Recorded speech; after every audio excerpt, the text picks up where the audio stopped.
मंडळी, ज्या इस्रोला इंदिरा गांधींनी अमेरिकेला लढत उभी केली आणि सरकारी यंत्रणेपासून लांब ठेवली, तीच इस्रो आज ही सरकारी यंत्रणा नष्ट करत तर नाही ना? कारण काही दिवसापूर्वी 100 ते 120 वरिष्ठ वैज्ञानिक आणि तांत्रिक तज्ज्ञांनी अचानक राजीनामे देत इस्रोला रामराम ठोकलाय। विशेष म्हणजे या राजीनाम्यामध्ये भारताच्या सर्वात शक्तिशाली रॉकेटचे प्रोजेक्ट डायरेक्टर विक्टर जोसेफ आणि चंद्रयान 3 लँडिंगचे मास्टरमाइंड आदित्य रल्लापल्ली यासारख्या दिग्गज नावांचा समावेश आहे। जेव्हा केंद्र सरकारनं 2020 मध्ये अंतराळ क्षेत्र खासगी कंपन्यांसाठी खुलं केलं, त्यामुळे देशभरात विशेषतः बंगळुरूमध्ये खासगी स्पेस टेक कंपन्या झपाट्याने वाढल्या। या नव्या कंपन्यांना रॉकेट आणि सॅटेलाइट बनवण्यासाठी अनुभवी हातांची गरज भासत आहे। यासाठी त्यांनी थेट इस्रोच्या अनुभवी शास्त्रज्ञांना टार्गेट केलं, कारण इस्रो सारखे हुशार शास्त्रज्ञ इतर कुठे मिळणं निवड अशक्य होतं। इस्रोच्या तुलनेत या खासगी कंपन्या शास्त्रज्ञांना दुप्पट तिप्पट पगार, कंपनीचे शेअर्स अशा ऑफर्स देत आहे। पण याच्या पाठीमागे केवळ पैसा किंवा पगार हेच एकमेव कारण नाही, यामागे आणखीन एक गंभीर कारण पाहायला मिळतं।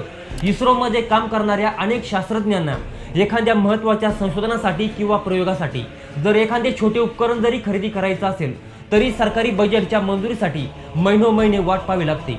भारताच्या माजी पंतप्रधान इंदिरा गांधी यांनी जेव्हा इस्रोची पायाभरणी मजबूत केली, तेव्हा त्यांनी ही प्रणाली मुद्दाम अतिशय सोपी आणि सरकारी नोकरशाहीपासून लांब ठेवली होती। म्हणजे 1972 मध्ये इंदिरा गांधी यांनी स्पेस कमिशन आणि डिपार्टमेंट ऑफ स्पेसची स्थापना केली। त्या काळी त्यांनी या संस्थेला थेट पंतप्रधानांच्या नियंत्रणाखाली ठेवले होते। शास्त्रज्ञांना एखादा निर्णय घेण्यासाठी दिल्लीतील सरकारी बाबूंच्या मंजुरीची किंवा महिनोमहिने बजेटची वाट पाहावी लागत नव्हती।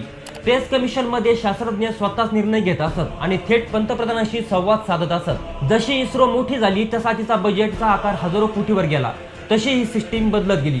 2005 मध्ये सरकारने एक नवीन नियम आणला, ज्याला सरकारी आर्थिक नियम म्हणतात। या नियमानं इस्रोच्या शास्त्रज्ञांचे हात बांधून टाकले आणि त्यानंतर 2017 नंतर नियम तर अधिकच कडक झाले। सरकारी खरेदी ऑनलाईन पोर्टलवरून करणं सक्ती झालं, ज्यामुळे जर एखादं जागतिक दर्जाचं उपकरण परदेशातून मागवायचं असेल तर ते तिथेच का मिळतंय, भारतात का नाही मिळत, अशा अनेक प्रश्नांची उत्तरं देत शास्त्रज्ञांना फायलीचे ढीग भरावे लागले।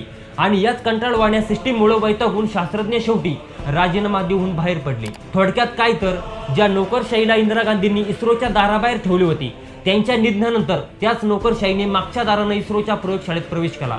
ही परिस्थिती हाताबाहेर चालली हे लक्षात येतात 14 जुलै रोजी सरकारनं अंतर्गत पातळीवर अत्यंत कडक पावलं उचलत एक आदेश जारी केला। शास्त्रज्ञांना जर नोकरी सोडायची असेल तर त्यांचे राजीनामे मंजुरीसाठी थेट दिल्लीत केंद्र सरकारकडे पाठवले जातील।